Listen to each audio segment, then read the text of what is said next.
क्या दोस्तों आपको पता है चीन के तर्ज पर हमारे भारत देश में एक ग्लास ब्रिज बनकर कहां तैयार किया गया है? FIFA player of the year 2020 का खिताब किसको दिया गया?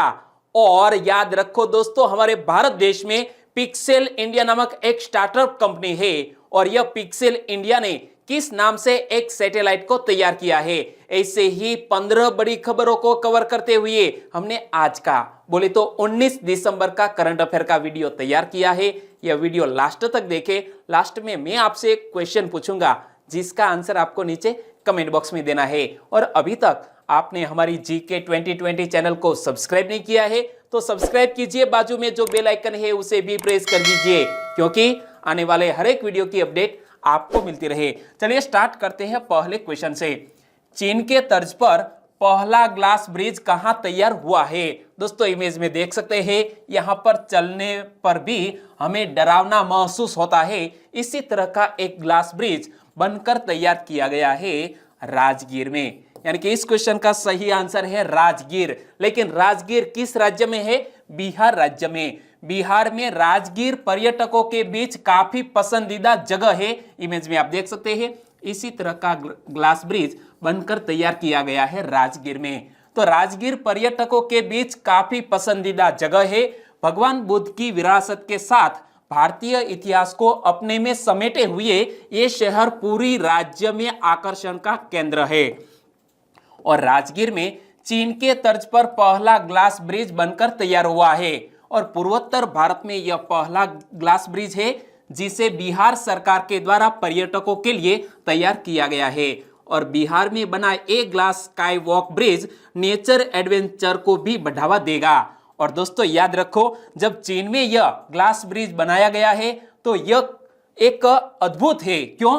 क्योंकि चीन के होंगझोउ प्रांत में बने 120 मीटर ऊंचे कांच के पुल की तर्ज पर ही राजगीर में भी ग्लास स्काई वॉक ब्रिज को तैयार किया गया है। और चीन में बने पहले ग्लास स्काई वॉक ब्रिज को 20 अगस्त 2016 को आम लोगों के लिए खोला गया था और हमने भी इसी तरह का कारनामा कर दिखाया है। और बात करते हैं जब राजगीर के, तो राजगीर एक ऐतिहासिक स्थल है और इनसे जुड़े हुए कुछ फैक्ट आपको याद रखने चाहिए। वो कौन कौन से? वसुमतीपुर, बृहद्रथपुर, गिरिब्रज और कुशग्रपुर के नाम से प्रसिद्ध रहे राजगृह को आजकल राजगीर के नाम से जाना जाता है। और राजगृह आपको याद है, बौद्ध संगीत का जो आयोजन किया गया था वो स्थान है राजगृह। और सप्तपर्णी गुफा राजगीर के एक पहाड़ी में स्थित गुफा है और प्रथम बौद्ध संगीत का आयोजन इसी स्थान पर हुआ था। कहां पर? यह राजगृह में। यहां पर एक सप्तपर्णी गुफा है। राजगृह और राजगीर दोनों एक ही है, समझ लीजिए।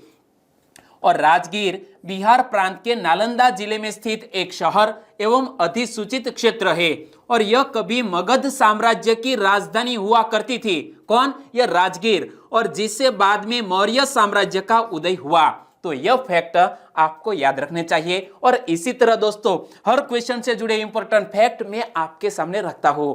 हमारा यह तरीका आपको अच्छा लगता है, लाइक करना मत भूलिएगा। दूसरा क्वेश्चन है आपकी स्क्रीन पर, FIFA player of the year 2020 का खिताब किसको दिया गया? FIFA player of the year का 2020 का पुरस्कार अब जीत लिया है जिसका नाम है रॉबर्ट लेवेंडोव्स्की। नाम थोड़ा डिफिकल्ट है, फिर से पढ़ लेता हूं। रॉबर्ट लेवेंडोव्स्की को 2020 का FIFA player of the year चुना गया है। यानी कि इस क्वेश्चन का सही आंसर है ऑप्शन सी। और पिछले लगातार 11 सालों में यह अवार्ड दिया गया था या तो क्रिस्टियानो रोनाल्डो को या तो लियोनेल मेसी को। लेकिन इस बार यह नया कारनामा कर दिखाया है यह फुटबॉलर ने। और पोलैंड देश के हैं यह फुटबॉलर। इमेज में आप देख सकते हैं, पोलैंड के 32 वर्षीय रॉबर्ट लेवेंडोव्स्की ने लियोनेल मेसी और क्रिस्टियानो रोनाल्डो को पछाड़कर FIFA player of the year 2020 का खिताब अपने नाम कर लिया है। बहुत ही अच्छा किया। और यहां आप देख सकते हैं लियोनेल मेसी और क्रिस्टियानो रोनाल्डो को। मेसी और रोनाल्डो ने पिछले 12 खिताब में से 11 जीते हैं। कितने? 12 खिताब में से 11 खिताब इन दोनों ने ही जीते हैं। लेकिन इस साल लेवेंडोव्स्की ने यह पुरस्कार प्राप्त किया और 10 मैचों में 15 गोल के साथ लेवेंडोव्स्की चैंपियंस लीग के शीर्ष स्कोरर भी बने। और दोस्तों यहां जब बात करते हैं यह महान खिलाड़ी की, तो लेवेंडोस्की बायर्न म्यूनिख के लिए पहले खिलाड़ी और फीफा पुरस्कार जीतने वाले पहले पोलैंड वासी है। तो यह फैक्ट हमें याद रखना है कि FIFA player of the award जीतने वाले पहले पोलैंड वासी है यह। और 20 वर्षों में यह केवल तीसरी बार है जब पुरस्कार बार्सिलोना या रियल मैड्रिड के किसी खिलाड़ी को नहीं मिला है। ओके, तीसरा question, pixel India startup company ने किस नाम से एक सैटेलाइट तैयार किया है? कल ही हमारे के सिवान इसरो के चेयरमैन, उन्होंने एक घोषणा की थी कि अब निजी कंपनी या स्टार्टअप है उनके सैटेलाइट भी हम लॉन्च करेंगे, और बहुत ही अच्छी बात कही है।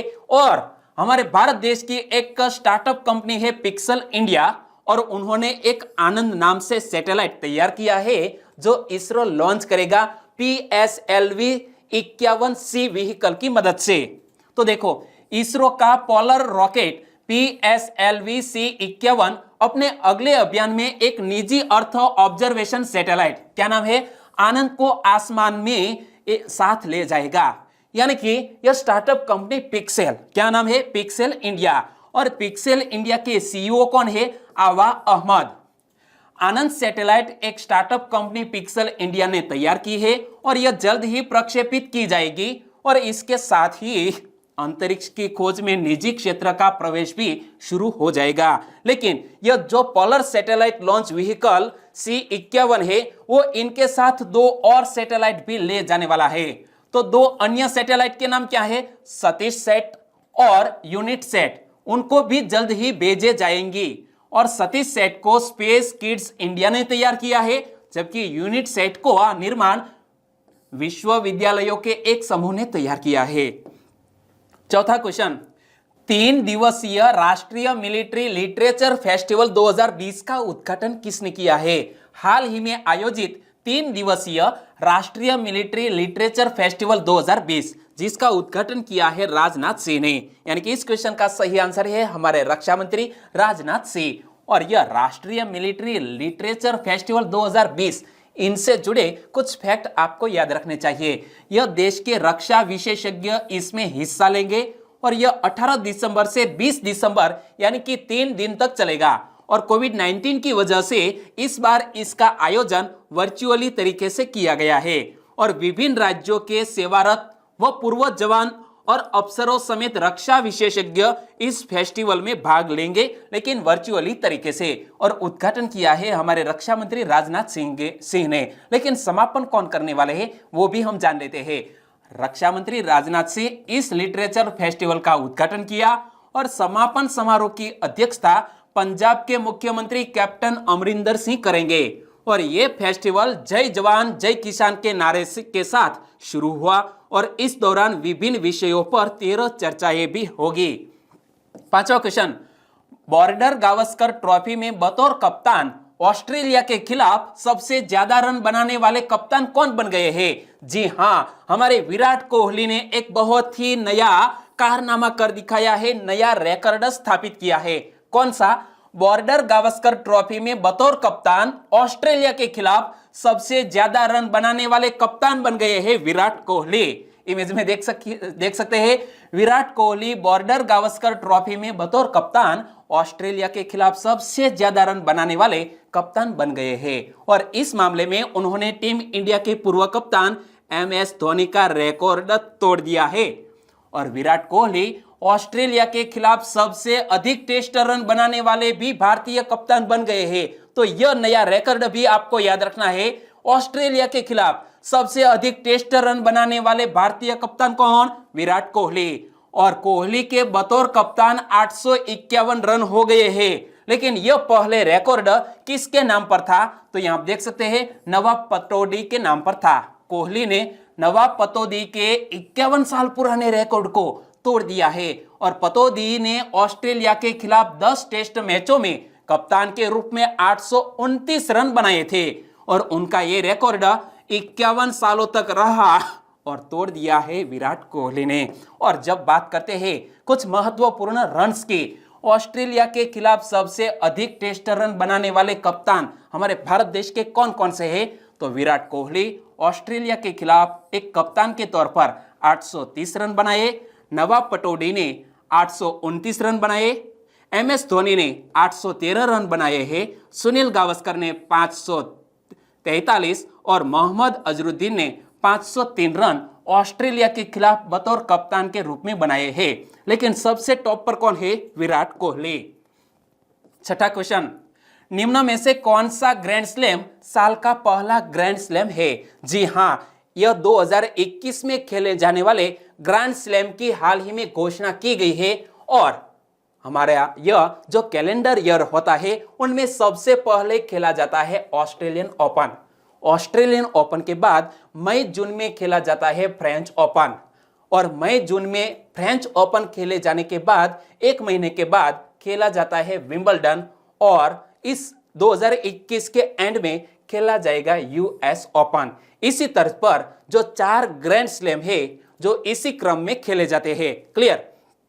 और यह क्वेश्चन क्यों करंट अफेयर में आया? क्योंकि साल के पहले ग्रैंड स्लैम की तारीख तय हो चुकी है और कोरोना वायरस महामारी के बीच ऑस्ट्रेलियन ओपन 8 फरवरी 2021 से शुरू होगा और जिसका फाइनल मैच 21 तारीख को होगा। यानी कि ऑस्ट्रेलियन ओपन खेला जाएगा तो क्या इसमें दर्शक स्टेडियम में होंगे या नहीं? जी हां दोस्तों, बिल्कुल होंगे। लेकिन जो भी दर्शक यह ऑस्ट्रेलियन ओपन देखने जाएगा तो उसको सबसे पहले 14 दिन तक अपने घर पर क्वारंटाइन रहना होगा, उसी को ही इसमें एंट्री मिलेगी। और ऑस्ट्रेलियन ओपन वर्ष का पहला ग्रैंड स्लैम है जो जनवरी में आयोजित किया जाता है, लेकिन कोविड-19 के कारण इस साल फरवरी में। और इसके बाद फ्रेंच ओपन जो मई जून में आयोजित किया जाता है, विंबलडन जून जुलाई में और US ओपन का आयोजन अगस्त के सितंबर तक के होता है। और ग्रैंड स्लैम की बात करें तो ग्रैंड स्लैम की शुरुआत कब हुई थी? ग्रैंड स्लैम में सबसे पहला है विंबलडन जिसकी शुरुआत 1877 में हुई थी और उसके बाद 1881 में US ओपन शुरू किया गया, 1891 में फ्रेंच ओपन और 1905 में ऑस्ट्रेलियन ओपन शुरू हुआ था। तो यह जो साल है वो हमें याद रखने चाहिए। 7वां क्वेश्चन, निम्न में से कौन सा देश टोक्यो ओलंपिक और 2022 के बीजिंग विंटर ओलंपिक में हिस्सा नहीं ले पाएगा? क्या बात है! एक देश के जो कुछ खिलाड़ी है वो डोपिंग के कारण उस पर बैन लगा दिया गया है और यह बैन लगा दिया है रूस देश के खिलाड़ियों पर। यानी कि इस क्वेश्चन का सही आंसर है रूस देश के खिलाड़ी टोक्यो ओलंपिक और 2022 के बीजिंग विंटर ओलंपिक में हिस्सा नहीं ले पाएंगे। लेकिन जो व्यक्ति जिन्होंने ड्रग्स नहीं लिया है ऐसे निर्दोष खिलाड़ियों को यह दोनों इवेंट में हिस्सा ले सकते हैं, लेकिन वो अपने राष्ट्र ध्वज के साथ नहीं बल्कि एक ओलंपिक ध्वज के साथ वो इसमें स्वतंत्र रूप से हिस्सा ले सकते हैं। और शायद वो ओलंपिक में गोल्ड मेडल जीत भी जाए तो रूस देश का जो नेशनल एंथम है वो नहीं बजाया जाएगा। तो इसी तरह का हाल ही में बात सामने आई है। इस क्वेश्चन का सही आंसर है रूस। विश्व डोपिंग एजेंसी क्या जिसका नाम है वर्ल्ड एंटी डोपिंग एजेंसी ने अपने जांच में पाया था कि रूसी अधिकारियों ने डेटाबेस छेड़छाड़ किया था, जिसके बाद रूस पर 4 साल का प्रतिबंध लगा दिया था और बाद में रूस ने इस फैसले का विरोध किया और खेल की सबसे बड़ी अदालत में इस मामले को ले जाया गया और खेल की अदालत ने रूस का प्रतिबंध 4 साल से घटाकर 2 साल कर दिया। यानी कि 2020 और 2022 के जो भी इवेंट है इसमें खिलाड़ी हिस्सा नहीं ले सकते और इन दोनों बड़े टूर्नामेंट में रूस का झंडा और राष्ट्रगान का भी प्रतिबंधित रहेगा। हालांकि रूस के सभी खिलाड़ी स्वतंत्र रूप से ओलंपिक में हिस्सा ले सकते हैं। और बात करते हैं रूस देश की, तो आप मैप में देखिए, यह है रूस देश जिसके आसपास Finland, Belarus, Ukraine, Kazakhstan, Mongolia और चाइना जैसे देशों से घिरा हुआ है यह रूस देश। और यहाँ है आर्कटिक ओशन। रूस की कैपिटल का नाम है मॉस्को। रूस के राष्ट्रपति है व्लादिमीर पुतिन और रूस के प्रधानमंत्री है मिखाइल मिशुस्टिन।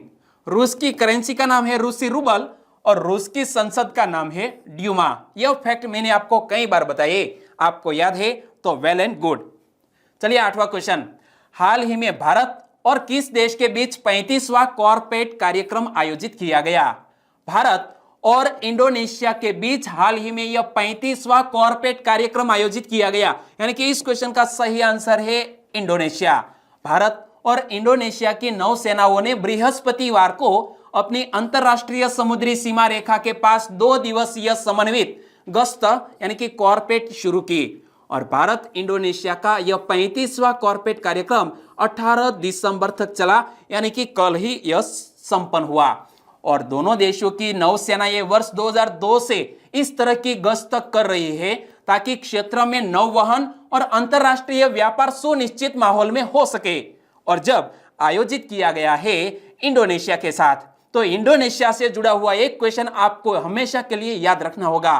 भारत और इंडोनेशिया के बीच आयोजित द्विपक्षीय समुद्री अभ्यास का नाम क्या है? भारत और इंडोनेशिया के बीच जो समुद्री एक्सरसाइज आयोजित की जाती है जिसका नाम है समुद्र शक्ति। क्या? समुद्र शक्ति, जो 2019 में आयोजित किया गया था, एक नौसेना अभ्यास। और भी एक क्वेश्चन, एक सक्रिय ज्वालामुखी के रूप में सुर्खियों में रहा माउंट मेरापी किस देश में स्थित है? तो यह सक्रिय ज्वालामुखी माउंट मेरापी किस देश में? इंडोनेशिया देश में स्थित है। और आप मैप में देखिए, द्वीपीय कंट्री है, जो आप रेड कलर में देख रहे हैं, यह द्वीपीय कंट्री है इंडोनेशिया, जिसकी कैपिटल का नाम है जकार्ता और इसकी करेंसी है रुपया। और इंडोनेशिया के राष्ट्रपति कौन है? Joko Widodo. और एक रिसर्च के अनुसार आने वाले साल 2050 तक इसका एक बड़ा हिस्सा पानी में पूरी तरह से डूब जाएगा। जी हां, जो जकार्ता कैपिटल है वो आने वाले 50 साल में इसका एक बड़ा हिस्सा दोस्तों पानी में डूब जाएगा। और इसीलिए इंडोनेशिया देश को अपनी जो कैपिटल है वो किसी और जगह पर स्थानांतरित करनी होगी। ओके, नवा क्वेश्चन, G7 के सदस्य देशों में कौन सा देश शामिल नहीं है? दोस्तों यह क्वेश्चन मैंने सेट क्यों किया? क्योंकि ब्रिटेन के प्रधानमंत्री बोरिस जॉनसन ने हमारे भारत देश के प्रधानमंत्री श्री नरेंद्र भाई मोदी को G7 शिखर सम्मेलन में हिस्सा लेने के लिए एक न्योता भेजा और हमारे प्रधानमंत्री ने इसका स्वीकार कर लिया है। और इसीलिए यह G7 जो कंट्रीज है वो सुर्खियों में आए। तो इसमें कनाडा भी शामिल है, ब्रिटेन भी शामिल है, इटली भी शामिल है, लेकिन G7 में यह चीन शामिल नहीं है। यानी कि इस क्वेश्चन का सही आंसर है ऑप्शन डी, चीन देश। ब्रिटेन के प्रधानमंत्री बोरिस जॉनसन ने भारत को अगले वर्ष होने वाली G7 शिखर सम्मेलन में शामिल होने का निमंत्रण दिया है हमारे प्रधानमंत्री जी को। और प्रधानमंत्री श्री ने निमंत्रण को स्वीकार भी कर लिया है। और G7 के सदस्य देशों में कौन कौन शामिल है? America, Canada, Britain, France, Germany, Italy और जापान, यह G7 देशों में शामिल है। इस वर्ष G7 का विस्तार भी होने वाला है, जिसमें 10 लोकतांत्रिक देश शामिल होंगे और इसका नाम D10 कर दिया जाएगा। यह नई बात आपको याद रखनी है, क्योंकि G7 इसमें कुछ लोकतांत्रिक देश भी शामिल होंगे और नाम क्या कर दिया जाएगा? D10 नाम कर दिया जाएगा। 10वां क्वेश्चन, निम्न में से किसको प्रतिस्पर्धी खेल के रूप में प्रोत्साहित करने का निर्णय लिया गया है? हमारे भारत देश की एक प्राचीन परंपरा यानी कि योगासन को खेल के रूप में प्रोत्साहित करने का निर्णय लिया गया। यानी कि इस क्वेश्चन का सही आंसर है योगासन। और यह बात कही है हमारे आयुष मंत्री श्रीपद येस्सो नाइक ने। वर्तमान में आयुष मंत्रालय और खेल और युवा कार्य मंत्रालय ने मिलकर योगासन को प्रतिस्पर्धी खेल के रूप में स्थापित करने की दिशा में कार्य कर रहे हैं। और आयुष मंत्री श्रीपद येस्सो नाइक ने आज नई दिल्ली में बताया कि योग भारत की सांस्कृतिक धरोहर और स्वस्थ जीवन का तरीका है और इसे हमारे आम जीवन में शामिल किया जाए और खेल में भी शामिल किया जाए। केंद्र ने योगासन को प्रतिस्पर्धी खेल के रूप में प्रोत्साहित करने का निर्णय लिया है और राष्ट्रीय योग खेल संघ को योगासन के प्रोत्साहन और विकास के लिए राष्ट्रीय खेल संघ की मान्यता भी दी गई है।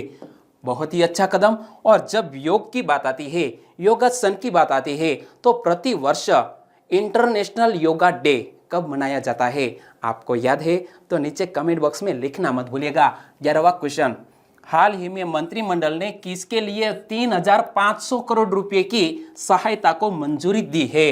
किसानों के लिए केंद्र सरकार ने एक महत्वपूर्ण कदम उठाया है और तकरीबन 3,500 करोड़ रुपए की सहायता दी है। यानी कि डायरेक्ट बेनिफिट ट्रांसफर के जरिए किसानों के खातों में यह राशि डाल दी गई है। और यह किस किसानों को फायदा होगा? गन्ना किसानों को फायदा होगा, यानी कि इस क्वेश्चन का सही आंसर है गन्ना किसानों।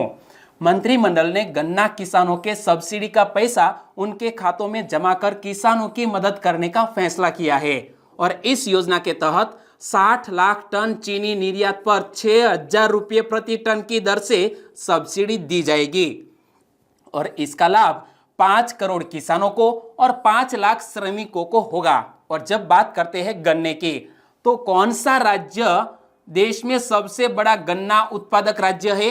तो सही आंसर होगा उत्तर प्रदेश। और वर्ल्ड जियोग्राफी की बात करें तो वर्तमान में गन्ना उत्पादन में भारत का विश्व में कौन सा स्थान है? हमारा भारत देश गन्ना उत्पादन में प्रथम स्थान पर है, दूसरे स्थान पर है चीन देश। 12वां क्वेश्चन, निम्न में से किसको इंटरनेशनल मुक्केबाजी hall of fame and museum में चुना गया है? International boxing hall of fame में चुना गया है फ्लायड मैवेदर, व्लादिमीर क्लिट्सवेको और लैला अली, तीनों को। यानी कि हमारा सही आंसर है ऑप्शन डी, उपर्युक्त सभी। दोस्तों जल्दबाजी नहीं करनी है, सभी ऑप्शन ध्यान से पढ़ने होंगे क्योंकि इसी पैटर्न के एग्जामिनेशन में क्वेश्चन पूछ लिए जाते हैं। और कई विश्व खिताब जीत चुके फ्लायड मैवेदर, पूर्व हैवीवेट चैंपियन व्लादिमीर क्लिट्सवेको और लैला अली को इंटरनेशनल मुक्केबाजी hall of fame and museum में चुना गया है। और 2021 की श्रेणी की घोषणा की गई जिसमें पूर्व Olympic champion Andre Ward, Ann Wolfe, Marian Trimiar और डा मार्गेट गुडमैन भी इसमें शामिल है 2021 में। 13वां क्वेश्चन, हाल ही में सुर्खियों में रहे मनप्रीत सिंह निम्न में से किस टीम के कप्तान है? हमारे भारत देश के मनप्रीत सिंह हाल ही में सुर्खियों में क्यों आए वो तो बाद की बात है, लेकिन सुर्खियों में इसीलिए आए क्योंकि उन्होंने शादी कर ली। और शादी की वो बात तो सही है, लेकिन उन्होंने एक मलेशियन लेडी के साथ शादी की है और वो हमारे भारतीय हॉकी टीम के कप्तान है। यह बात हमें याद रखनी है। इंडियन हॉकी टीम के कप्तान नाम है मनप्रीत सिंह, यानी कि इस क्वेश्चन का सही आंसर है option C. Indian hockey team के कप्तान मनप्रीत सिंह बुधवार को विवाह के बंधन में बंध गए। पंजाब के जालंधर के गुरु तेग बहादुर नगर स्थित गुरुद्वारा में उन्होंने मलेशियाई की इली के साथ फेरे लिए और उनकी पत्नी इली का नाम बदलकर नवप्रीत कौर रखा गया है। क्या? नवप्रीत कौर। लेकिन हमें एग्जामिनेशन के पॉइंट ऑफ व्यू से याद रखना है मनप्रीत सिंह हमारे भारत देश के हॉकी टीम के कप्तान है।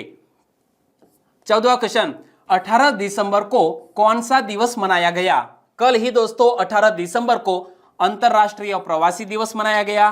भारत में अल्पसंख्यक अधिकार दिवस भी मनाया गया और अरबी भाषा दिवस भी 18 दिसंबर को मनाया गया। यानी कि इस क्वेश्चन का सही आंसर है उपर्युक्त सभी। हमारा सही आंसर क्या होगा? ऑप्शन डी, उपर्युक्त सभी। लेकिन सबसे पहले बात करते हैं अरबी भाषा दिवस की। यूनेस्को द्वारा 2010 में बहुभाषावाद और सांस्कृतिक विविधता के साथ साथ पूरे संगठन में अपनी 6 आधिकारिक भाषाओं के समान उपयोग को प्रोत्साहित करने के लिए यह दिवस मनाया गया, अरबी भाषा दिवस। और हर साल 18 दिसंबर को विश्व स्तर पर अंतरराष्ट्रीय प्रवासी दिवस मनाया जाता है। इंग्लिश में कहे तो यह महत्वपूर्ण दिवस को कहते हैं इंटरनेशनल माइग्रेंट्स डे। कब मनाया गया? 18 दिसंबर को। और संयुक्त राष्ट्र महासभा ने दिसंबर 2000 में दुनिया में बढ़ती प्रवासियों की संख्या को देखते हुए 18 दिसंबर को अंतरराष्ट्रीय प्रवासी दिवस के रूप में घोषित किया। लेकिन 2020 के अंतरराष्ट्रीय प्रवासी दिवस 2020 की थीम क्या रखी गई है? री इमेजिनिंग ह्यूमन मोबिलिटी 2020 की यह महत्वपूर्ण दिवस की थीम। और आगे बात करें तो हाल ही में दोस्तों अल्पसंख्यक अधिकार दिवस भी मनाया गया 18 दिसंबर को। भारत में प्रति वर्ष अल्पसंख्यक समुदायों के अधिकारों के बारे में जागरूकता फैलाने के लिए अल्पसंख्यक अधिकार दिवस 18 दिसंबर को मनाया जाता है। और हमारे भारत देश में अल्पसंख्यक यानी कि माइनॉरिटीज कौन कौन है? मुस्लिम, सिख, क्रिश्चियन, बुद्धिस्ट, जैन और पारसीज। तो भारत में प्रमुख अल्पसंख्यक वर्ग में मुस्लिम, सिख, ईसाई, बौद्ध, पारसी तथा जैन शामिल है। और भारत में अल्पसंख्यकों की संख्या कुल जनसंख्या का 19% हिस्सा है। 15वां क्वेश्चन, हाल ही में किस देश के माउंट एटना ज्वालामुखी में विस्फोट हुआ? माउंट एटना ज्वालामुखी में जो विस्फोट हुआ यह माउंट एटना ज्वालामुखी स्थित है इटली देश में, यानी कि इस क्वेश्चन का सही आंसर है इटली। और माउंट एटना ज्वालामुखी की बात करें, इस ज्वालामुखी से निकलने वाला लावा और धूल का गुब्बार मीलों दूर से दृश्यमान है और इस ज्वालामुखी के विस्फोट में लावा 100 मीटर की ऊंचाई पर पहुंचा, जबकि धूल का गुब्बार 5 किलोमीटर ऊपर तक गया। और इस विस्फोट से पहले सिसिली द्वीप पर 2.7 की तीव्रता का भूकंप भी दर्ज किया गया था। कहां पर? सिसिली द्वीप पर। और सिसिली द्वीप कहां पर स्थित है? तो इटली में आप देख सकते हैं दोस्तों, यहां पर स्थित है। यह ज्वालामुखी सिसिली द्वीप पर स्थित है और इस ज्वालामुखी में अक्सर विस्फोट होते रहते हैं, लेकिन यह बहुत ही बड़ा विस्फोट था और यह एक सक्रिय ज्वालामुखी है। और इसका कारण यह है कि यह ज्वालामुखी अफ्रीकन और यूरेशियन प्लेट के बीच स्थित है। कहां पर? यह जो ज्वालामुखी है वो अफ्रीकन और यूरेशियन प्लेट के बीच स्थित है। और माउंट एटना यूरोप का सबसे ऊंचा पर्वत और काकेशस के बाहर सबसे सक्रिय ज्वालामुखी है, जो आप देख सकते हैं इमेज में। और इटली की बात करें, इटली की कैपिटल का नाम है रोम, इटली की करेंसी है यूरो, इटली के प्रधानमंत्री है ग्यूसेप कोंटे और इटली के राष्ट्रपति है सर्जियो मत्तारेला, इमेज में आप देख सकते हैं। और अब बात करते हैं लास्ट वीडियो के क्वेश्चन की। लास्ट वीडियो में मैंने आपसे क्वेश्चन पूछा था, निम्न में से किस लड़की ने यूनिको बुक ऑफ वर्ल्ड रिकॉर्ड्स में अपना नाम दर्ज कराया है? इमेज में देख सकते हैं, तकरीबन 10-12 साल की यह छोटी सी लड़की, उन्होंने यूनिको बुक ऑफ वर्ल्ड रिकॉर्ड्स में स्थान दर्ज कराया। इस लड़की का नाम है लक्ष्मी साय और उन्होंने कारनामा कर दिखाया था कि सिर्फ 58 मिनट में 46 व्यंजन बनाए थे और एक नया रिकॉर्ड स्थापित किया। और इस क्वेश्चन का सही आंसर दिया है ठाकुर कृपाल, रोल नंबर 50, जतिन जादव, संजय कुमार, मकवाना सुलोचना जितेंद्र भाई, नीलू बारिया ऑफिशियल, पिनाकिन चौधरी, रजनीकांत दूसा, वनराज राजपूत। सभी दोस्तों ने इस क्वेश्चन का सही आंसर दिया। राजेंद्र सिंह चुडासमा, पटेल उर्वशी, राकेश गामित, मानसी प्रजापति, भीखाभाई रबारी, मित्तल त्रिवेदी, शरद जोशी, राजकुमार गौंड फ्रॉम यूपी उत्तर प्रदेश से और प्रहलाद फतेपरा फ्रॉम गुजरात राजकोट से, अरबाज खान फ्रॉम सावरकुंडला से, मनोज कुमार ओझा, डाभी शैलेश, रवि सोलंकी, चौधरी प्रतीक, सतवारा वंदना, आशा देसाई। सभी दोस्तों को सही आंसर देने के लिए दिल से धन्यवाद। इसी तरह आप आंसर लिखते रहिए, क्योंकि एक बार जो आप लिख देते हैं फिर आप उसे कभी नहीं भूलते। आज के वीडियो का क्वेश्चन ए रहा स्क्रीन पर, 2034 में होने वाले एशियाई खेलों की मेजबानी कौन करेगा? 2034 में होने वाले एशियाई खेलों की मेजबानी कौन करेगा? 4 ऑप्शन आपकी स्क्रीन पर और सही आंसर देना है नीचे कमेंट बॉक्स में। दोस्तों मैंने साल लिखा है 2034, समझकर ध्यान से पढ़कर आंसर देना, वरना गलत होगा। चलिए, वीडियो अच्छा लगा है फेसबुक, व्हाट्सएप या टेलीग्राम के जरिए इस वीडियो की लिंक शेयर करना मत भूलिएगा। बस छोटी सी उम्मीद के साथ आज का वीडियो खत्म करते हैं, फिर मिलेंगे नए करंट अफेयर वीडियो के साथ। तब तक के लिए टेक केयर एंड जय हिंद।